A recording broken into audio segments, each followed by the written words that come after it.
Sewing and Crafting family. I'm Angela Wolf, Brother Brand Ambassador, and we are at your side virtually.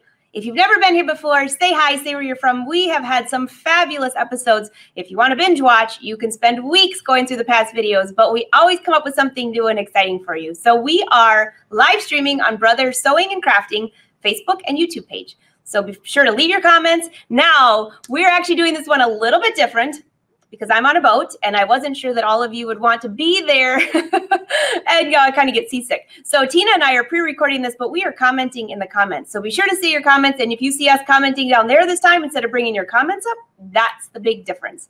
So welcome to the party. And we have a fabulous brother educator today. Tina has had the coolest projects and you might have seen her last episode. Wait till you see what she's got coming on now. So let's bring Tina to the party. Hi, Tina. Hey, Angela, how are you? Good. So, oh my gosh, I love the quilts behind you. Oh, thank you. It's so beautiful. Fun quilting, and these machines make it so easy too. Did you make? I'm looking at that one. Does that have a bee on it? It does. The big bee is from the Embroidery design site, and the text is on the machines, and the stipple and quilting all on the machines. Oh my gosh, that's cute. So Tina, in case anyone has not met you before, could you just tell them a little bit about where you're from, how long you've been with Brother? What's your favorite sewing or embroidery project? Oh my gosh. Well, I am in Tennessee, Middle Tennessee, and I've been with Brother since the first of the year, which I'm super excited. I love Brother. I have so many Brother machines. It was either be an educator or open my own warehouse. And in terms of favorite functions, it's so hard. But, you know, these machines with some of the camera technologies make placement and designing so easy. I just don't know how I would live without the camera functions on the machines anymore, Angela. I love the part where you're gonna have to open your own warehouse. That's kind of my problem with fabric. I totally get it. Oh, so Tina, I'm really excited about what you're going to show today because you said it only needs a couple of supplies, which everyone's going to love that, and they might even have this in their stash. Yeah, I thought I'd show a variety of quilting techniques all on the PR1055X. And literally all you need in addition to your machine is some thread, fabric, and batting, and we are off to the races. That's awesome. So I know a lot of you have different machines from all ranges of Brother, but if you have my design center, you'll be able to follow along with, if not all, most of this. I know they've made a few upgrades with my design center, but this is definitely a my design center thing. So don't worry, if you don't have the 10 needle, you can still follow along and get great ideas. Perfect. All right, so let's go ahead and get started. I'm going to go over to the machine really quickly. All right. So the first thing, you know, I get asked a lot of questions when I'm out and about on how, you know, people can use designs on their machines and add quilting. And Brother has made that so easy for us. And if anyone's wondering, I actually use a mouse when I'm using the machine. So if you see my cursor, it's because I have a wired mouse plugged in. So Tina, when somebody did that recently, and I was like, "What is going on there?" I forgot that you can use a mouse. So thanks for doing that on the 10 needle. I didn't even realize that either. Yeah, so it's really fun and easy. So I'm just going to come and pull up a design that's on the machine, and there's a really cute one. I'm going to do a little baby burp cloth in here. So in this first design category, we'll just scroll down a little bit here until I find the design I'm after. Let's see where I am. Here we go. It's really cute. It's got a little bunny and a squirrel. It's super cute. So what I want to do is I want to add some stipple around this design. So I've got it set. Now I'm going to use the big hoop on this machine, and so it's wider than it is tall. So I'm going to go ahead and rotate my design so that's in this orientation for us. And then this is one of my very favorite things. So literally to make this a quilting design, you see I have an icon here that looks like stippling. I'll click on this icon. Now, the first thing that's really important is you need to make sure that you tell the machine the size hoop that you're planning on using. And right now you see I have the Echo Quilting selected. I am planning on using this 14 by 7 7/8 inch hoop.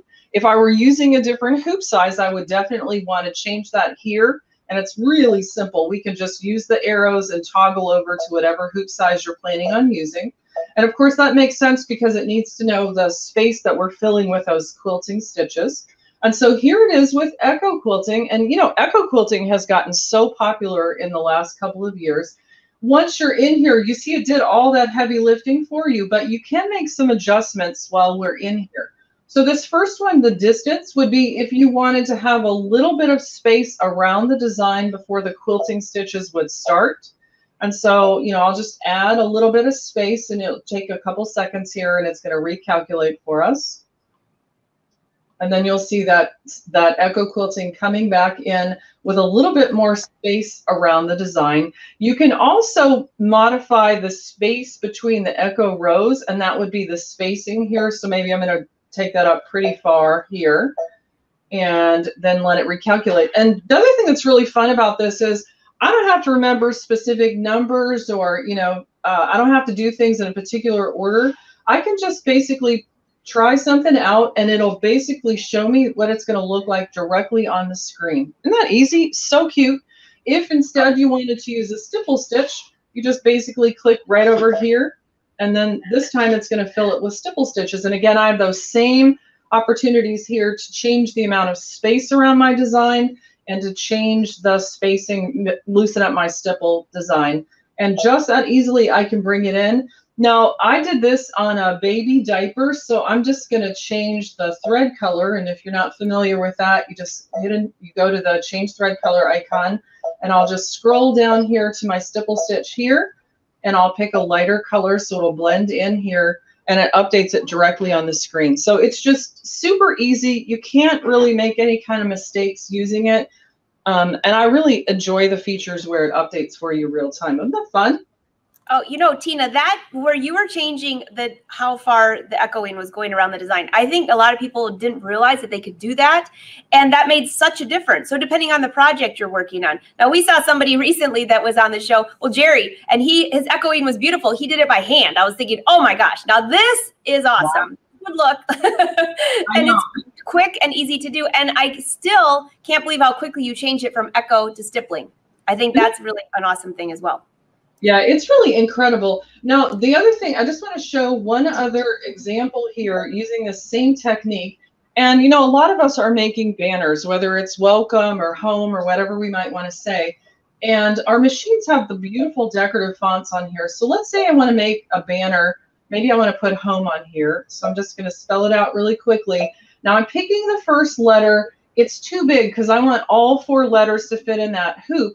And so I've got to make it smaller because I can only fit 3 letters in it this size. So resizing, again, is super simple. I go to my size icon, and you see I have 2 choices here. The first one would be a proportional resizing, and it allows me to change my design size 10 to 20%. I actually want to change it more dramatically, so I would use the second one here, which is stitch recalculation. So what this one is going to do is it's going to add or delete stitches from the design as I make it larger and smaller, so it still has that same density and same beauty regardless of the size I pick. And it gives me a lot more flexibility. I can change the size between 60 and 200%, so I have a lot more flexibility here. So I'm going to change this. It is going to prompt me that it's going to start at its original size again, and now I'm just going to proportionally decrease it in size. And I'm going to go here, all right, and then I'm going to move it over so I can accommodate my other letters.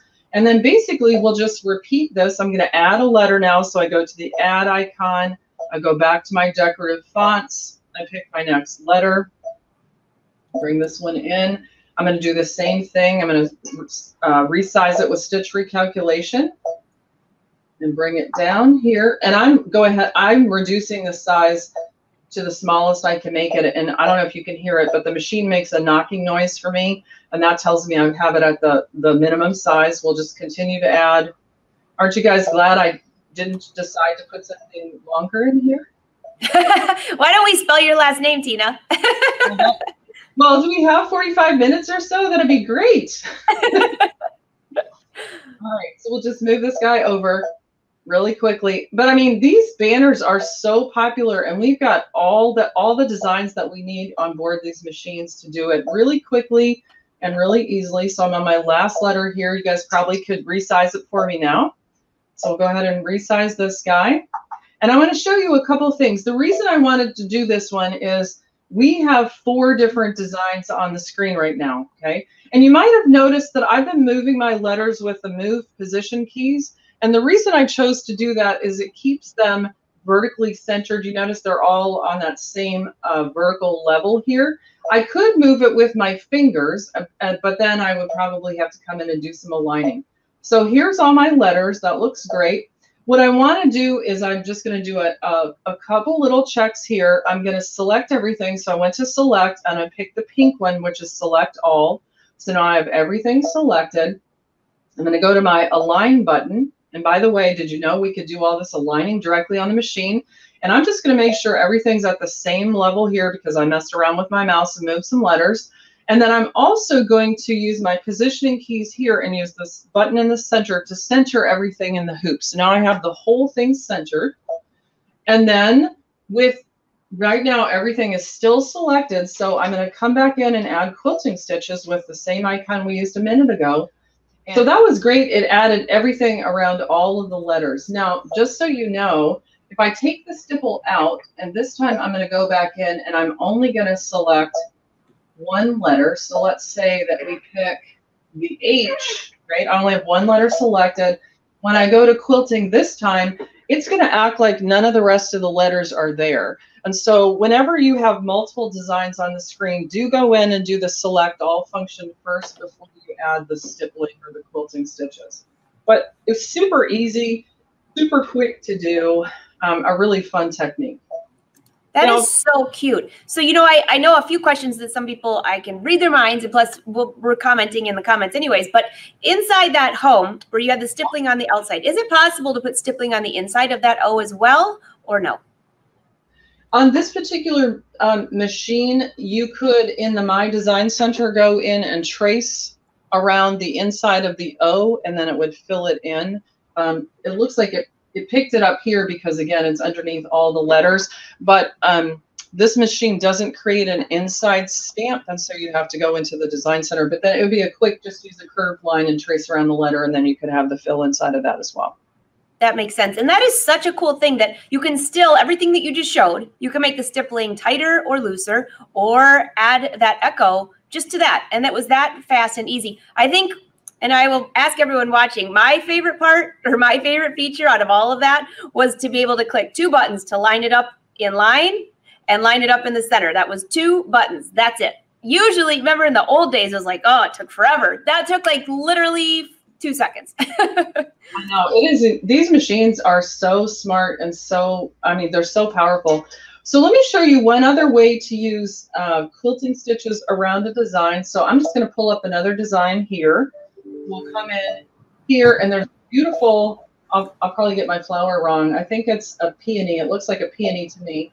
And I'm going to resize it. And the reason I'm resizing this one is just to make sure that I have enough room for my quilting stitches around my design. So I'm just going to knock this down to a smaller size. That looks great. Okay. Now this time, rather than using a stipple or an echo, what I want to do is use one of the beautiful decorative fills that we have on the machine. And so to do that, I'm going to basically draw a bubble, if you would, around it by using my stamp key. It's the one that looks like a flower. So we'll click on here, and you can see it's already suggesting where it's going to draw the lines. You can adjust and create some space around your design, which typically I like to do. And here's a good example. See that little area? I don't want it to try and put a fill in that teeny tiny little area there. So I'm just going to bump this out until I can see those internal spaces fill in here. And that looks pretty good to me, right like that. So my options here are to cancel. That would be if I didn't want to move forward, or memory, which is what I want to do. And it tells me that it's saving it in the Design Center, and that's great. So now I'll go to Add, because I want to add that decorative fill. So I'll go to my Add button, and rather than pulling something from a design category, I'm going to go to the Design Center here. And the first thing I like to do when I come in here is go to my my shapes category and pull up the hoop size that I'm using. So again, 14 by 7 and 7 is what I plan to use here. And then I'm going to go back into the shapes icon one more time. And you see I have lots of categories. So here's some closed shape. I've got some more shapes in here, some more decorative features. But when I create a stamp, it's that same icon that looks like a flower. So we'll come in here. And the last thing I did is going to be first in my list. So there's the flower design I just did. And it's now in here. Now I don't want it to stitch. The default is a satin stitch. So I'm going to come in here and pick no sew because I don't want it to sew. And then with my flood fill, I'll just click on that line and that'll assign a no sew to it. Now what I want to do is this area around it, I want to fill with a fill. So I'll go to my, this is my fill area down at the bottom. I'll go to settings. Now this would be a regular, you know, fill design, solid fill, all stitches. This would be stippling, so I can also access stippling here. And then my decorative fills are in this icon right here. And so you'll get here, you have more than one choice. That's why it says select. So when we come in here, we can see we have all kinds of beautiful fills available to us that we can use. Lots and lots of pretty things in here. I actually really, really enjoy this one. I went a little bit too far here. This is one of my favorite ones, the feathering fill number 34. So I'll select that, and then I'll pick a color. It doesn't have to be my thread color. I want to be able to see it on the screen. So I'm going to pick a little bit darker color than I would probably pick for thread, just so you guys can see it. And again, I'm going to use my flood fill, and I'm going to click in the area between my hoop and the stamp outline that I created. And so you can see in just a single click, it's filled all of that area with that feathering fill.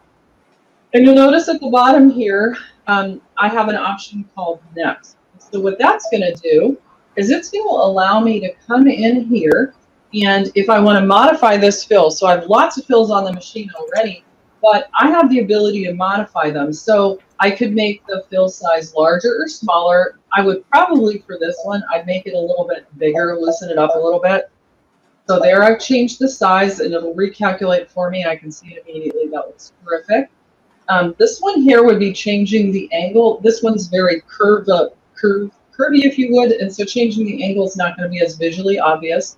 This one would create a run stitch border, so if I wanted a run stitch defining that area, I could turn this on instead of off. I'll probably leave it. I also have the ability to come in here with random shift and distort it. We'll just kind of play with this for a minute.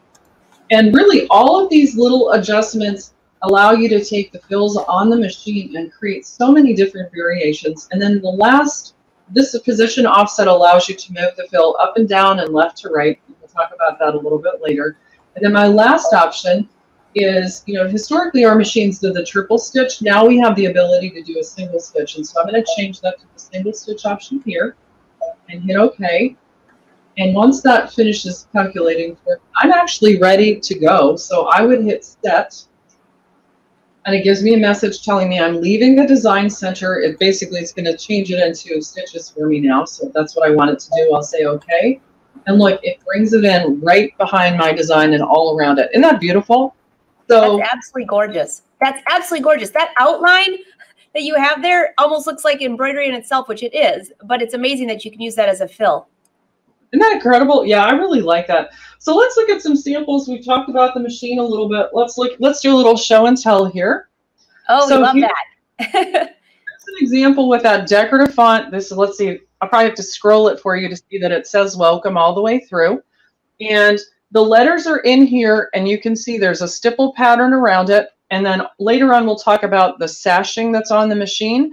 But there's a sashing border that's been added all the way around this. And again, super easy. The machine walks you through all the steps. Really, really, really, really fun and quick and easy to do. That is beautiful. Hey, before you move on, Tina, will you hold that up just a little bit? I want to see what fill you used with around the welcome. Which one did you pick? I actually used the stipple. I don't think you can see the fabric with the lighting here, but it's one of the Essex sparkle linens, and so it's got a little bit of a metallic glint to it. And that stipple stitch around it just really was perfect for it. Oh my gosh, it blends in, but it's so beautiful. Yeah, it's really, and you know, I used the camera. Obviously, the whole word wouldn't fit in a single hooping, so I had to hoop it 3 different times, and I just used the camera on board to align my lettering between hoopings. I mean, so easy. And that's the same lettering that you had showed earlier. You just changed the colors on it. Correct. Yep, correct. So easy to do. A whole different version of something that's already built in the machine. Beautiful. Absolutely beautiful. And here's that little burp cloth example. So again, there's that adorable little design with those little animals. I just love that. And the stipple around it. Just a really cute gift for someone with a new baby. Oh, that's so cute. Cute. Here's another example. This is one of the designs that's on the 10 needle machine, the big butterfly. It's half. I've actually brought this one into software and doubled it, so you get the whole butterfly. And you can see here I put the outline around it, and then I used one of the decorative fills around it. Isn't that beautiful? The metallic thread is stunning. Okay, you got to leave that butterfly because that is like amazing. So, did you say use metallic thread on that? Yeah, it's all metallic thread, and I ran it through the 10 needle. I didn't have, you know, if I needed to adjust any settings on my needle, I could, but super easy peasy, and it stitched out in about a little bit over an hour. It was incredible.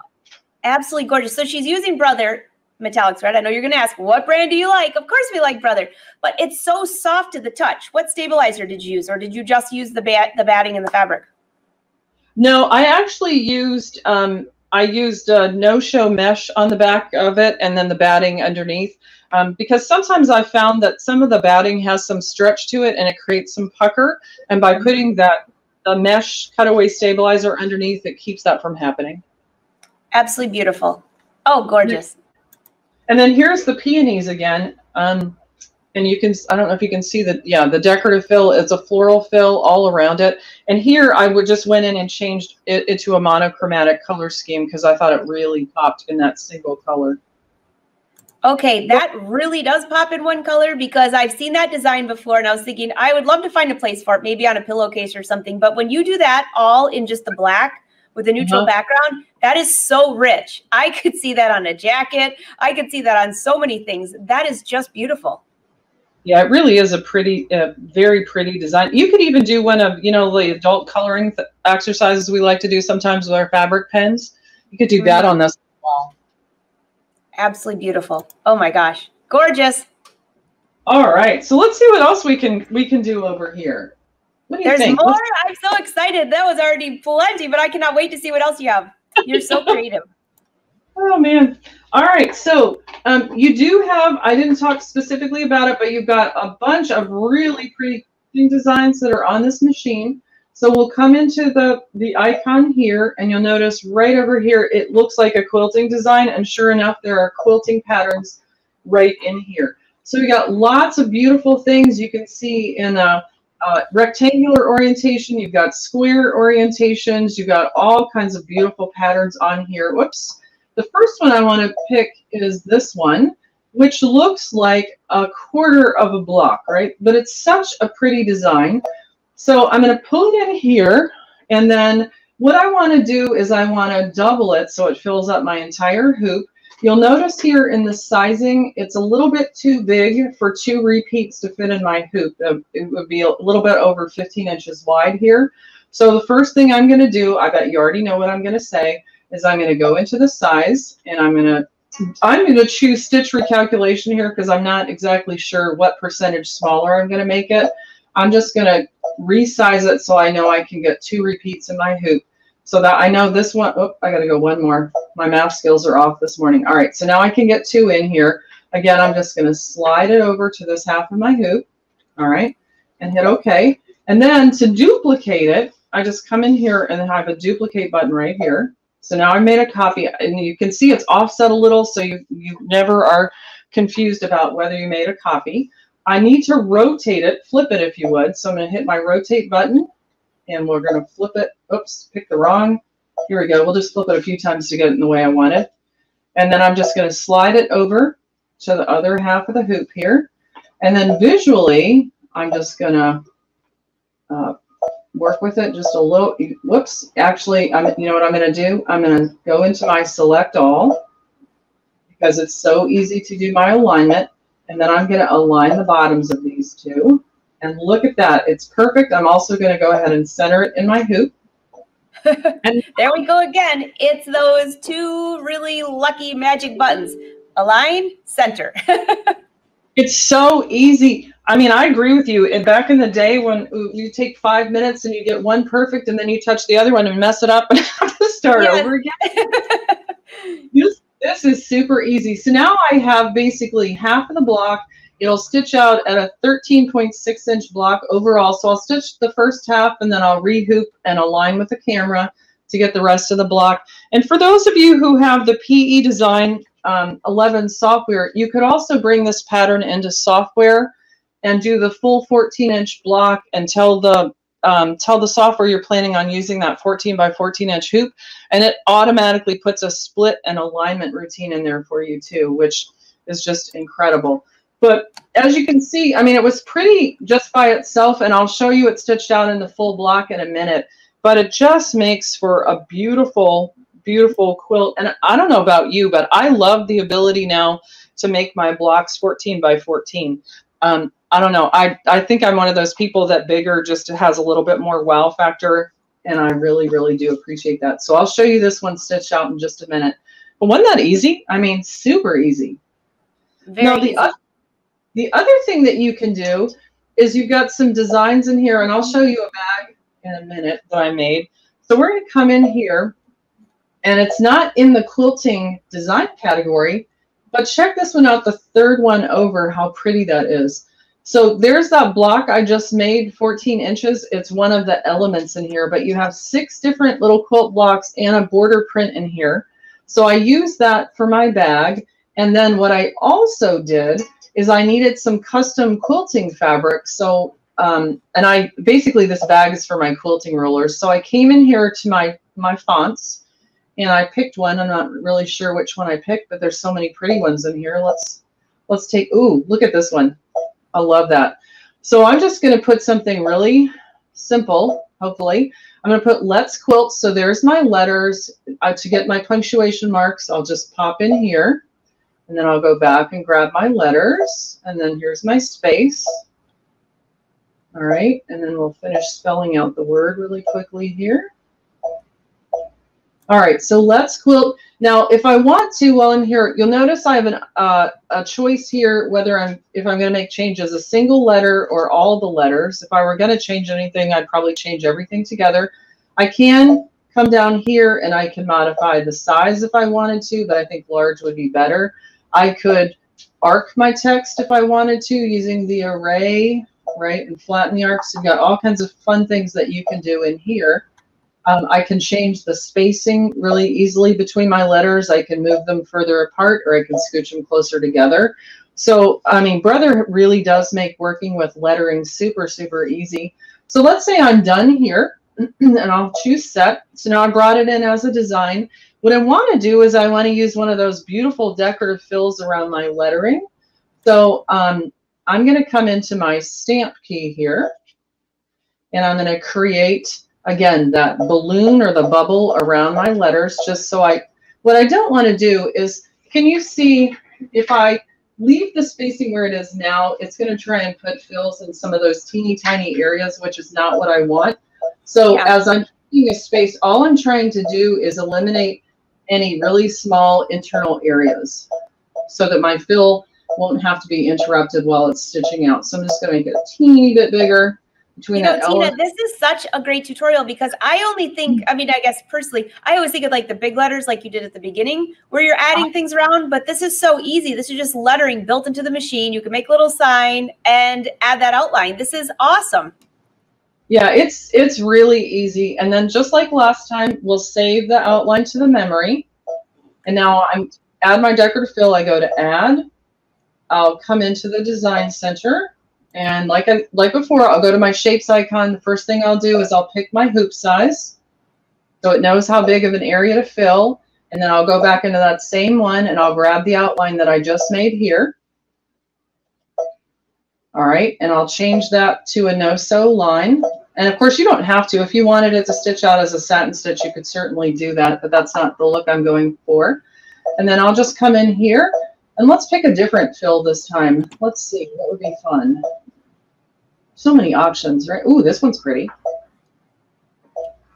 And let me pick a color. Cool. Yeah, I think you'll be able to see the red one here. And so just go to the bucket and then click in this area and it automatically puts the fill in. Isn't that pretty? I mean, it's so simple. You don't have to do any math or anything complicated. And then if I wanted, yeah, and if I wanted to make adjustments on the next page, I could certainly do that. I actually kind of like it just the way it is. So I could go to set. It's now turned it into stitches. And now I have something that I'm ready to stitch. I mean, just so simple. Okay, so your screen right there, I'm looking at that because I have actually not tried that fill stitch. I've seen it before and it looks really cool. But on your screen, it looks so much different than in the little box. once you add it to the whole fill. It has so much visual interest to it. All those circles that are overlapping each other. It's beautiful. I agree. Oh my gosh, I love this. I know that somebody has probably rolled in a little bit later. Don't worry, this is one of the best tutorials ever, and you're going to want to save this. If you're on Facebook, save it to your Facebook page, and then you can go back and watch it anytime. And if you're on YouTube, just subscribe to Brother Sews or Brother Crafting, and you can go back and watch it as well. So, all right, keep going, Tina. This is awesome. All right, so let's go over and look at some samples because, you know, it's fun to do it. But look at that. That is a huge, well, I have big hands anyway, but that is a huge block. And look how much visual interest you have with just 4. This is just 4 repeats of that block, but it's almost 4 feet by 4 feet by the time you add the sashing and the borders and everything to it. Isn't that pretty? That is absolutely beautiful. Did you use metallic thread there as well? Because that is so striking. I didn't, but I was kind of strategic. I knew I was going to use a black for the background, so I picked a really bright poppy yellow and a lime green. And I repeated those bright colors here on the 2-color sashing border just to kind of tie it together. But that's I mean, gorgeous. I love it. And the ability to do 14-inch blocks is just amazing. Here's another one. This is another one of the blocks that's in that same category. And when you pull it up, you'll only see a quarter of it. So you'll see this part here.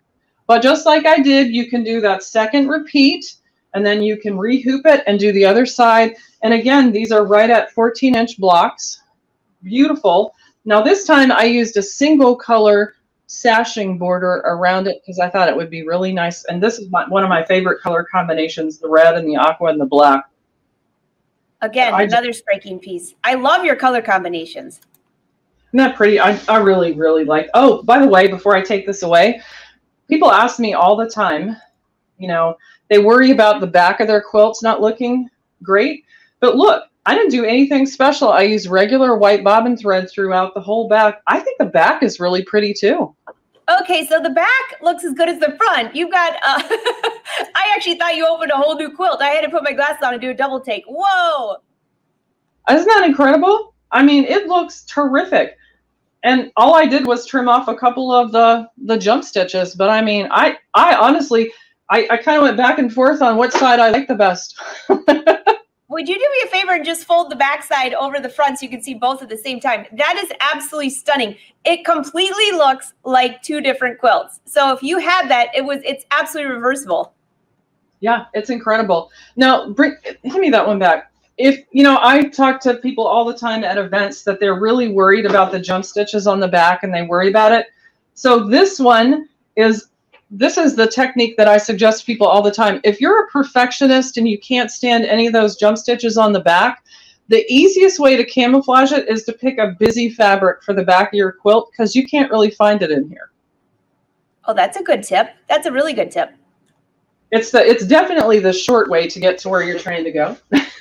You know, it's almost looking at the back side of the quilt is like looking at the inside of a garment. When it looks better than the front side, you know you're doing something right. True. And here's that little quilting bag for my quilting rollers. Again, this is the machine or the design that's on board the machine. Here's the lettering, and then it's got the decorative fill laid in behind it with a coordinating thread color. And I just repeated the same thing on the back. But this is where I keep my quilting rollers when I'm not using them. What a great idea. That's a cute bag, too. Isn't that cute? Yeah, this design, I think, is beautiful. I love that. All right, so what else do you think we could get into this morning? Oh, I think that you should definitely show just a little glimpse of that sashing. Okay, let's do that really quickly. All right, so let's come back to the screen here. And if I'm ready to put sashing on a quilt, it's so easy. So I'm just going to go to my home button so I can refresh and get a new screen here. And your sashing borders are in the icon that looks like a border right here. And we've got beautiful options. So we've got 1 color and 2 color options here. So in the 1 color area, you can see all kinds of different design elements in here. You've got 20 different designs that you can choose, all of them super cute. And then our 2 color designs are in here. And again, you've got leaves and scrolly things, and that's a good descriptor, right? Diamonds, all kinds. I like scrolly things. That's usually my description. I'm with you. You know, when you're using a multi-needle, the 2-color sashing designs are super easy because you're not stopping to change threads, right? The machine's doing all that for you. So let's say we pick this particular design. So this is leaves and like holly berries, really, really pretty. So we'll choose set. And then you come in and you give it the size dimensions of what you're working on. So I have something in the quilt sashing hoop right now. So I'm just going to use the dimensions that are in here. So mine's 24 inches across. And again, you can do all the way up to 118 by 118. So that's a really big quilt. All right. And then I'll put set, and mine is 12 inches tall. I have a little baby thing that I'm doing in here. That's why it's so small.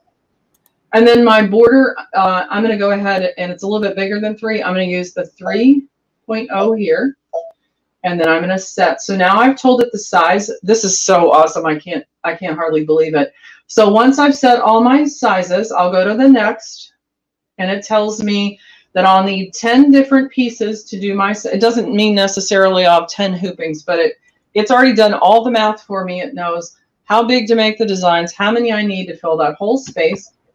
At this point, if I wanted to change thread colors from the green and yellow, I could do that. Just change thread color icon here and pick whatever colors I want. That's fine. And then once I'm finished there, I just save it to the memory of the machine. So it's telling me it was saved. Now, when it's time to retrieve it, here it is. It's the last one I did.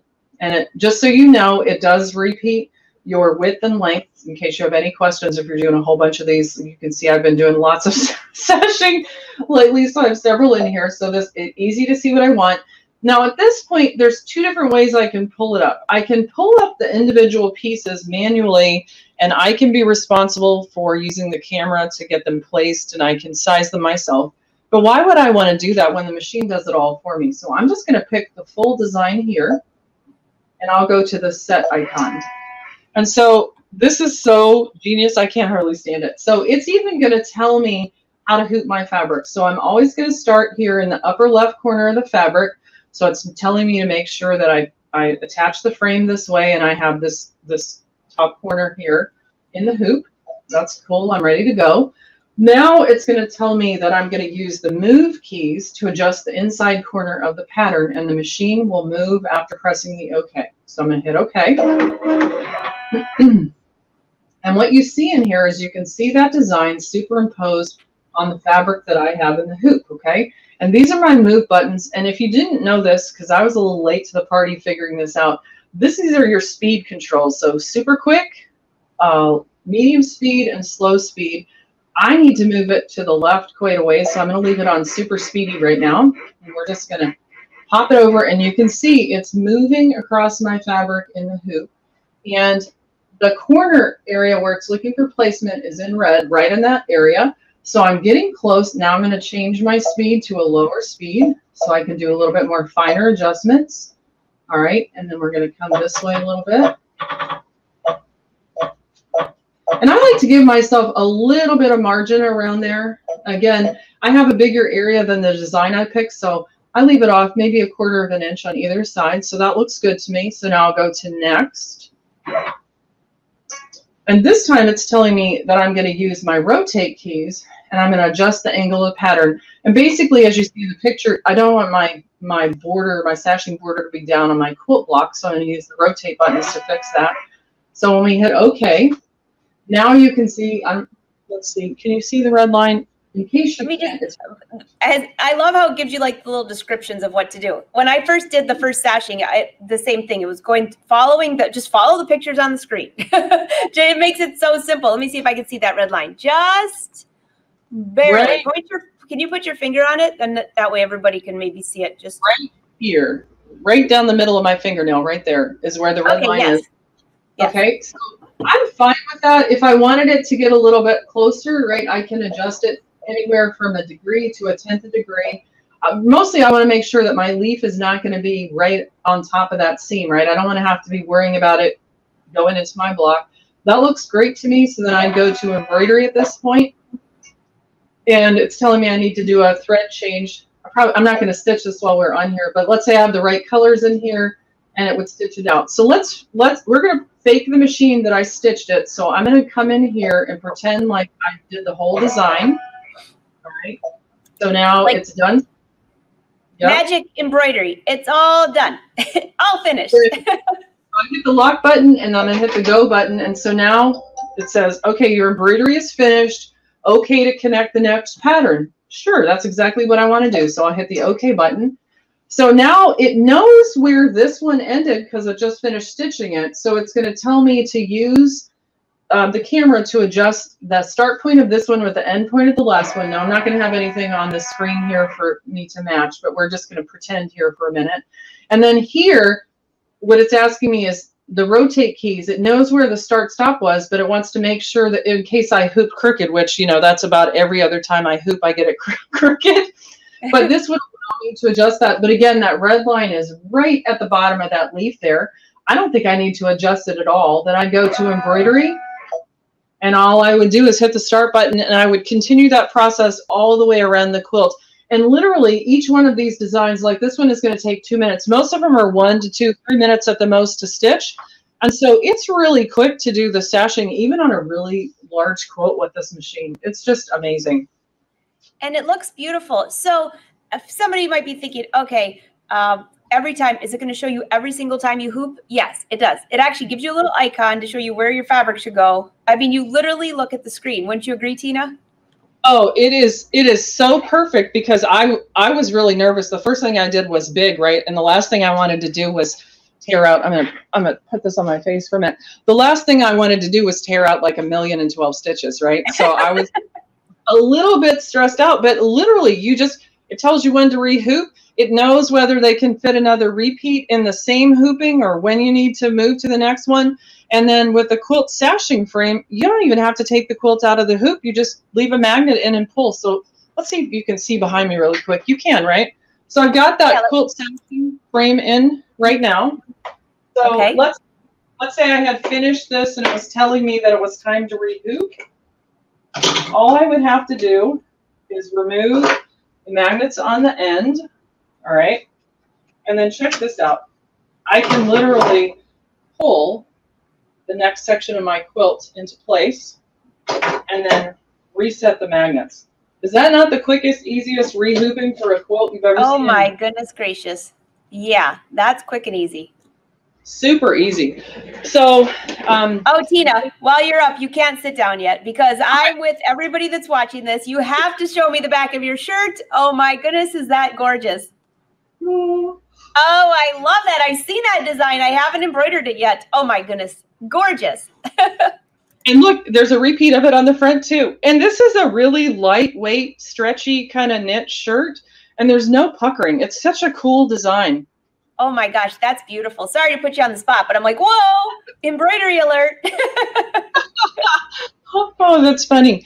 All right. I think we have time for maybe one more technique. What do you think?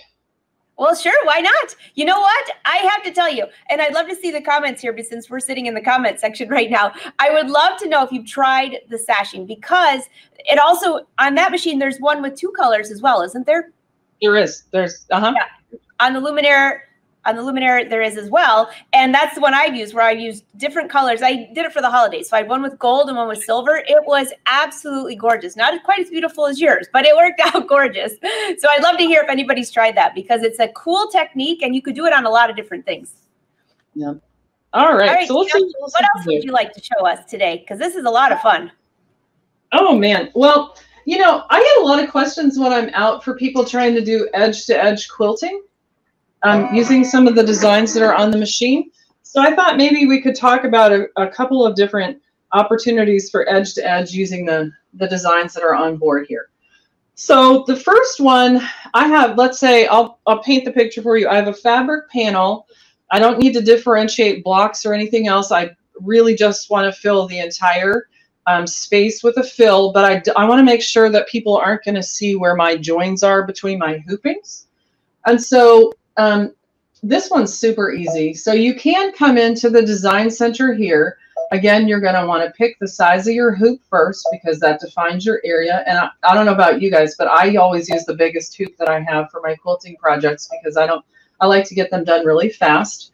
I'm not going to have any kind of stitching around my border. So I'm going to do a no-sew because I'm trying to minimize the appearance of any edges here. So I'll make sure that's a no-sew line. And then I'm going to come into my settings here. Now, a couple of tricks for you. On the decorative fills, you'll notice some of them are, what would you call them? Rectilinear or regular shapes like the circles and the grid lines here and the bricks. And those can be a little bit more challenging to align with the hoopings. And so if you want a really easy peasy quilting experience, pick one of these botanical or organic prints that has lots of curvy, curly-Q kinds of things. I think on this one I use the Jacobean flowers. And because there's so much going on in the fill, it's really hard to see where the lines are in between your hoopings. And so all I would do, frankly, is come in here and fill the entire hoop with whatever fill I was going to use. Now, if I'm doing what we say in the South, a big old quilt, right, I would probably come in on the next page and I would make my fill pattern bigger. And, you know, for really big quilts, I take it all the way up to 200%, which reduces the stitch count and makes the stitching much quicker for you. And then I typically always change mine from the triple stitch to the single stitch, which we'll do over here. And I'll show you in a minute with an actual quilt. And it's really hard to see where those individual lines are, okay? Now, the other thing, the other technique that people like to do a lot is all over stippling. And, you know, stippling is forgiving in that you can't see the edges as much, which is nice. But when you're doing a whole cloth quilt, if I came in here and just filled my rectangle shape, at least in my experience, and it could be me, I'm not saying it's not me, but when I just fill the hoop with a stipple pattern, I find that I can see the joins when I go looking for them, and that's not what I'm looking for. So what I like to do in that case, I'm going to actually go back here, is let's say this is going to be my quilt. So my first one, I'm going to have edges on my fabric for these two sides. And rather than having hard lines over here, what I do is I come into my line drawing tool. And by the way, your options are here. So you draw a curved line that closes, a straight line that automatically closes. I'm going to pick my curved line here, and I'm going to make sure I have the no-sew on. And what I do is I come in here, whoops, hit the home button instead. I come in here, and rather than have a hard edge over here, I just draw myself a little squiggly line. So I'm just going to come in here and and there's nothing magic about this. It's just not a straight line. I do the same thing over here. I'm going to come in. So those of you that are looking, look really close because you can see it. So I'll have her stop for a minute just so she can focus. It's amazing that you can just draw on the screen like that as well. Super easy, but just look really close and you can see those lines. It's really faint. Yep. And then typically I'll come back in here and I'll go with a straight line to get the other two corners. Oops. And I need to save these two before I go any further. I'm going to save these two in memory, okay, on the machine. And then I'll come in and I'll use the straight line and I'll draw the other for this particular one for these two sides, right? And then so all I'm doing here is I'm basically defining an area, and mostly I want to make sure that those lines intersect. And I'll do the same thing over here. Okay, and now that I have a closed shape drawn, I can come down here and grab my stipple pattern. I'll pick a crazy color. Oops, I have a line open here. Sorry, you're going to have to look at the back of my head. But basically, once I join the lines here and here, I have a closed shape, and I can fill it in with a stipple. But what's really nice is when I come back in and I do it next time, so let's come out of here and say I'm doing it again, I can come in and pull the curvy lines that I drew last time out of the pocket. And I don't have to draw them again. And then they're always the same in between my hoopings. And so I have my perfect stipple fill pattern without really having to struggle at all. So if you've ever worried about being able to see the edges on your stipple projects, this is a great technique for doing that. So we're going to pop over and look at some samples really quick. That's a great idea, by the way. A really good idea. Easy to do as well. Yeah, well, you know me. If it's not easy, I'm not doing it, right? Oh my goodness. I just love your colors. That looks so springy. So now a couple of things in here. I did use that sort of Jacobean flower. So it was a detailed kind of organic, very curvy fill. I used a coordinating thread color. Since these are all lights, typically you use, you know, white or an off-white or a light gray. White was good here because it kind of disappears. And honestly, I'm looking at the front and I couldn't tell you where my joins are, but it gets even better because here's the back. Can you tell where my joins are even on the back? Oh my word. I'm actually looking. I'm like, I know I'm going to be able to see it. I can't see it. It's incredible. I mean, it really, it's amazing. I mean, by pulling some of these fills, and I guess it's really an optical illusion, but your eye looks for it. But I mean, I'm telling you, if you can't find it on the back, that's a pretty awesome technique, right? Oh my goodness. Yeah, I cannot see it. And the front is absolutely beautiful. Again, are you using that, what stabilizer did you use to embroider those pieces? Was it the no-show? So I've got the no-show mesh underneath the fabric and then my batting underneath that. Yep. And honestly, it's so when you're soft, like when you can look at embroidery on a screen and think one thing, but when you hold that actual quilt up, it's draping. I mean, it's beautiful. And for this one, if you're going to put the backing fabric in the hoop too, you can actually skip the stabilizer because the backing fabric will provide that kind of extra stability that you need. So that's an option for you. Here's an example. I'm actually wondering, I think I'm going to go to the other camera. This one's big. So all right, so let's see. Can you see the lighthouse panel here? That looks like where I am right now. Yep, Ludington Pierhead. That's what it looks like. It's really pretty. So we're going to pop over to the smaller camera again. But this is an example. Again, this is one of the one color border prints that's around the edges. And then the stipple all over. And there's quite a bit of stippling in here. Again, I think you'd be hard pressed to find the joins in my stipple because I use those curved edges to join, so I don't have any hard edges. Same kind of thing here on the back. I'm definitely crossing over hooping areas here, but you can't really see where the joins are. So I guess, what do they call that? A trompe-l'oeil effect? That you can't see it. You really cannot see it at all. Yeah. So, I mean, it really is easy to do edge-to-edge quilting. Just think about, you know, again, if it's a decorative fill, choose something that's a little bit big and curvy in there, botanical, because they're kind of random by design anyway. And if it's a stipple pattern, just think about drawing those curve shapes and saving them to memory. And when you join the two curves between hoopings, there's no straight lines to your I can't find it. Very easy to do. That is absolutely beautiful, by the way. Is that a famous lighthouse? Do you know? Probably, but I don't know the name of it. It's gorgeous. Actually, it just reminds me of where I go on the weekends. Very beautiful. So if you have questions, be sure to leave them in the comments because we'll come back later and answer them if we don't answer them right now. But these are absolutely gorgeous, Tina. And I love the idea of the curved lines. So just one thing clear.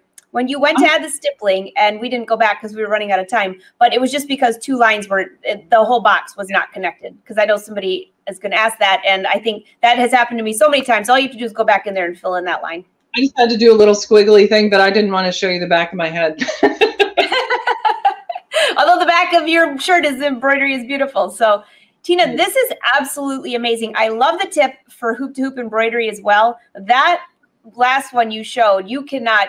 Well, actually, the last two, well, they're all beautiful. But the last two, I was trying to see where you connected those hoops, and I could not see. If you could see it while you all are watching, I'd love to know. But I had my glasses on. I was looking really close. I did not see it. Oh. Absolutely gorgeous. So do you have any last minute, just a recap real quick? For anyone who popped in late, you're definitely going to want to save this show and go back and rewatch. Tina and I are in the comments. Watching what you're doing if we can answer any questions. But that was such a great tutorial, and all you need is, what did you say? Thread, fabric, batting, and some no-show mesh. That's right. And of course, your awesome brother machine. And the embroidery machine. But you know, you showed this on the 10 needle, but this could easily be done on another machine as well. That's why I love that we can show so many different machines. But that's the best part of Brother, is as you go from one machine to the next, especially when you get to the upper level ones, their screens are the same, the navigation's the same. There are a few different quirks with each one, not quirks, but different things with each one that might be different on your machine, but it's relatable enough that I can watch you and I could go do that on my Luminaire right now. Yeah, I would agree. Brother really does make it easy. So, you know, the hardest thing I tell people is to do your first project. So, you know, don't use your most expensive fabric. Give yourself permission to experiment a little bit. And I promise you, it's going to be great. It's going to be great. And you know what? If it doesn't turn out like the way you wanted it to, it might turn out better. And those of you that have followed me for a long time know that my garments end up way different than how I start. And I call them design opportunities.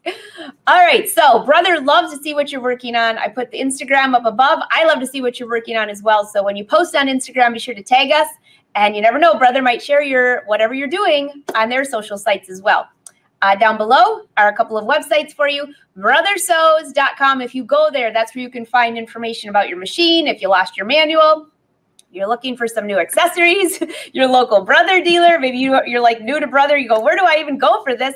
And also the Brother blog for sewing and crafting is back up. So if you go to that website, scroll down to the bottom, click on one of either the Brother sewing or crafting website, and there are a ton of tutorials, a ton.